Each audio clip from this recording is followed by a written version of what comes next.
বন্ধুরা, আজকে আমরা দুজনে আপনাদেরকে একটি গুরুত্বপূর্ণ বিষয়ে আলোচনা করব। আপনারা মনোযোগ দিয়ে শুনেন। বিষয়টি হলো ধূমপান। হ্যাঁ ভাই, ধূমপান মারাত্মক ক্ষতিকর। এটা স্বাস্থ্যের জন্য মৃত্যুর কারণও হয়।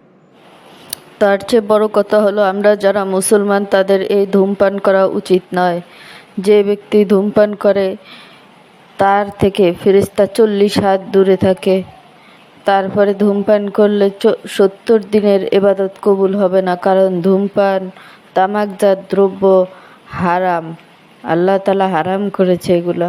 আর হারাম ভক্ষণ করলে, হারাম খেলে, হারাম পান করলে 70 দিনের ইবাদত কবুল হবে না। নাউজুবিল্লাহ। হ্যাঁ বন্ধুরা, আমাদেরকে আল্লাহ তাআলা কত সুন্দর করে সৃষ্টি করেছে, কত সুন্দর এই দুনিয়া দিয়েছে, এই দুনিয়াতে পাঠাইছে। আমরা চলো সবাই শপথ করে নেই, সবাই ওয়াদা করে নেই, নিজের জীবনটাকে ভালোবেসে হলেও এই শপথটা করে নেই যে আমরা কেউ তামাকজাত দ্রব্য পান করব না। এই হারাম খাবার থেকে, হারাম খাদ্য থেকে, হারাম পান থেকে আমরা দূরে থাকবো, যাতে আমরা কষ্ট করে ইবাদত করব, ইবাদত যেন আল্লাহ তাআলার কাছে কবুল হয়। এই দুনিয়াতে থাকার জন্য কিন্তু আল্লাহ তাআলা পাঠায় নাই। আমরা কিন্তু কিয়ামতের দিন একদিন যেতে হবে, কিয়ামতের ময়দান, সেটা অনন্তকালের। ধূমপান করলে হজরত মুহাম্মদ সাল্লাল্লাহু আলাইহি সাল্লাম শাফায়াত করবে না, এই কথাও হাদিসে উল্লেখ আছে। আর আমরা যে যত বড় আমলই করি, কেউ কি জানি আমাদের আমলটা কবুল হবে কি না?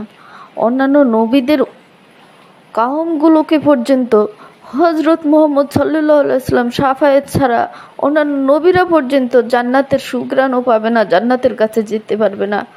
আর আমাদেরকে আল্লাহ তাআলা হজরত মুহাম্মদ সাল্লাল্লাহু আলাইহি সাল্লামের উম্মত বানিয়ে এই দুনিয়াতে পাঠাইছে। আমরা কেন ভুল পথে চলবো, ভুল কাজ করব? আসেন আমরা তামাকজাত দ্রব্য ছেড়ে দেই, ওয়াদা করে নেই আমরা আজ থেকে নিজের জীবনটাকে সুন্দর করে গুছিয়ে নেব কাল কিয়ামতের জন্য। আমিন।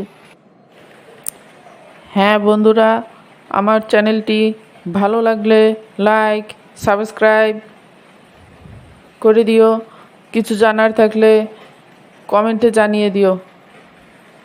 আমি তোমাদের জন্য আরও নতুন নতুন ভিডিও দেব ইনশাআল্লাহ। ধন্যবাদ তোমাদেরকে।